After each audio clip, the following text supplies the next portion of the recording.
Depois de ser traído pelo grupo do herói, Ren firmou o contrato com mais duas espécies supremas, fazendo com que seu poder agora ultrapassasse os limites de aventureiros comuns. E aí galera, aqui é o Natsu, e hoje nós vamos acompanhar a parte 3 do anime Yusha Party. Continuamos o anime então com Ren e suas companheiras se preparando para ir de encontro com o Cavaleiro das Sombras, para tentar resgatar Runa, irmã de Sora. Sora fica preocupada e pensa que é melhor ir junto, mas logo o Prota conforta ela e pede para que ela confiasse neles. No local do resgate, eles avistam o Cavaleiro juntamente com Runa. Finalmente eles começam a agir, e Kanade e Ren começam a dar um pouco de trabalho para o Cavaleiro das Sombras. Quando o Cavaleiro então decide virar seu ataque para Runa, Tanya chega bem a tempo de protegê-la. Em seguida, o Prota junto com o Kanade defendem Tanya e Runa. Porém, nenhum de seus ataques estava funcionando contra o Cavaleiro, até que ele começa a girar formando um tipo de vórtex cortante sem parar. Ren decide então agir diferente dessa vez, e pede para que Kanade desse um único golpe no Cavaleiro com toda a sua força, e começa a se preparar para sua estratégia.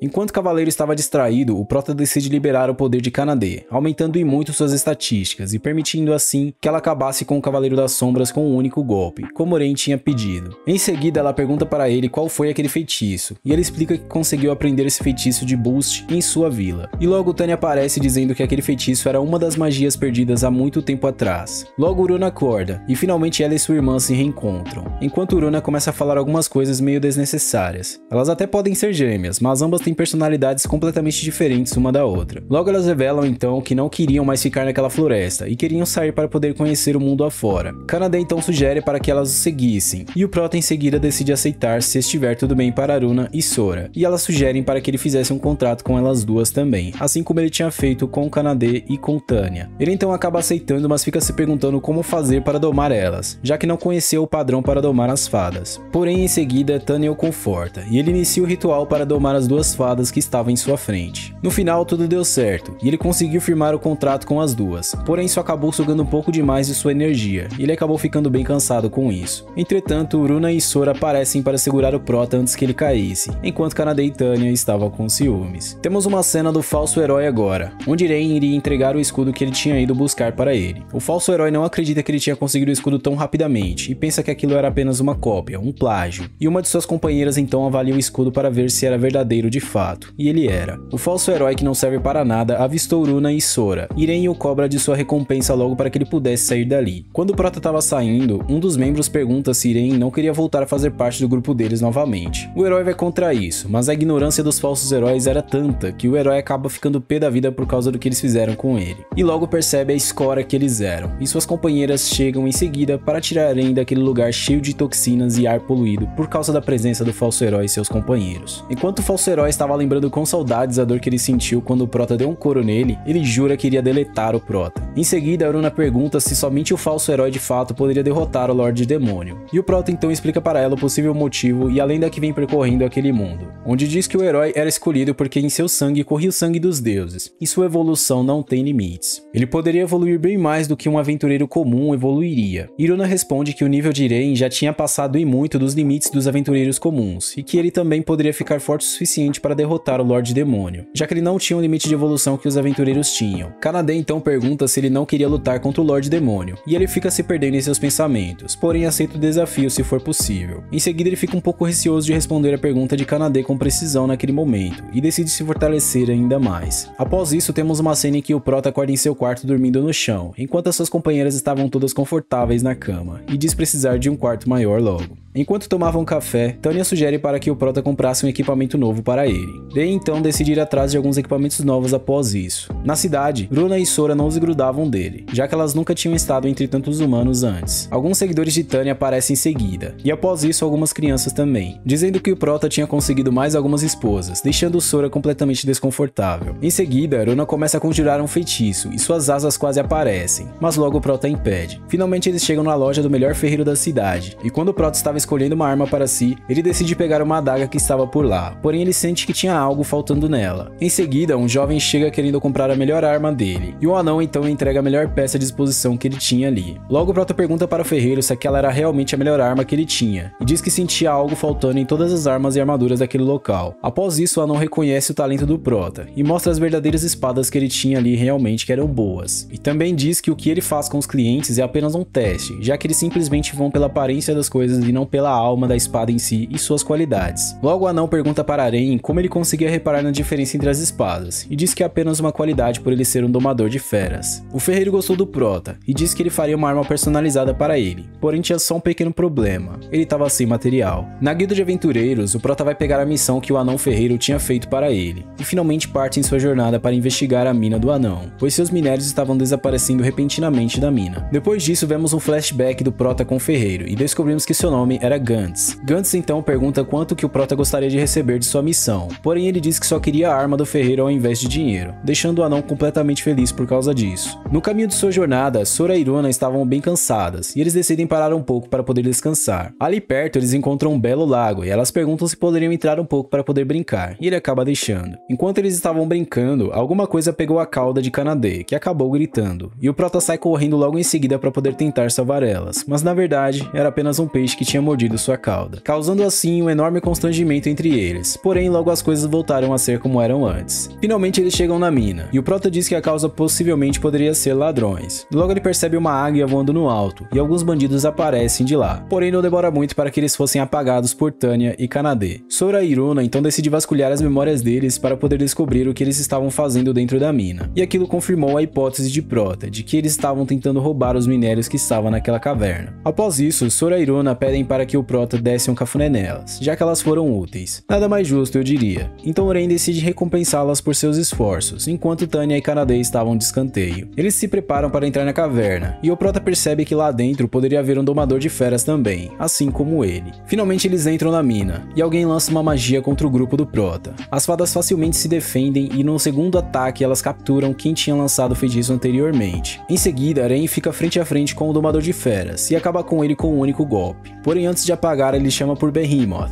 um monstro completamente hostil e de rank B. A luta entre Behemoth e o prota começa, e ele pede para que suas companheiras tirem os presos dali de dentro, enquanto ele lutava contra o monstro. O prota foi acertado no ombro por uma pedra acidentalmente, e logo o Kanade chega para ajudar ele. Ren então fala seu plano para ela, onde ela focaria no invocador enquanto ele lutaria contra Behemoth. Mesmo após ser capturado, o invocador se recusa a parar o ataque contra Ren, e então o prota teve a ideia mais sensata de todas, que era tomar o controle de Behemoth e domar ele. Depois o domador rival do prota acaba provocando Behemoth para que ele atacasse Ren, mas ele se volta contra seu antigo mestre, e o prota teve que deletar o monstro para que o domador não fosse dessa para uma melhor. Depois de dar seu relatório para Gantz, o ferreiro percebe que o que ele tinha feito anteriormente era errado, e o prota decide acalmar ele e fazer com que ele abrisse os olhos a partir de agora. Após isso, Ren diz a arma que ele queria para Gantz, e eles decidem aproveitar um pouco a cidade enquanto estavam por lá. Depois temos um corte para o escritório do falso herói, onde ele estava recrutando alguém para ajudá-lo em sua jornada, mas ele já tinha rejeitado aquele senhor domador de feras também. O senhor domador de feras explica que era impossível domar uma espécie suprema, o que confirma mais ainda que o prota era único, já que ele tinha contrato com 4 espécies supremas. A bruxa de cabelos brancos percebe o que o falso herói estava fazendo, e sempre comparando os outros domadores com o Ren, e ele buscava por alguém igual ao prota. Porém, antes que ele virasse sua ira contra ela, ela disfarça, e após sair da sala, o falso herói saca um anel maligno e diz que usaria ele para poder deletar Ren. Cortando para outra cena, o prota juntamente com Sora e Irona estavam aproveitando um pouco do dia na cidade, e após elas comerem um hot dog, ficam chocadas por terem comido tão rápido que não aproveitaram de fato a refeição. Após isso, elas perguntam para Ren se ele tinha adquirido alguma habilidade delas, já que ele tinha adquirido a força de Kanade e também as habilidades de fogo de Tanya. Porém, o prota diz que não sentiu nenhuma diferença, deixando elas completamente chateadas. Ela chegou a mencionar sobre uma magia definitiva que possivelmente o prota conseguiria usar, mas ele ainda acha que não. Após ver que elas estavam tristes, ele decide confortá-las, já que elas eram suas preciosas companheiras e ele não queria ver nenhuma delas para baixo daquele jeito. Quando eles estavam voltando para casa, repentinamente aparece um cara folgado de cabelos loiros e pergunta como as fadas se chamavam. Após ouvir seus nomes e ver que tinham boas aparências, ele diz que elas seriam dele.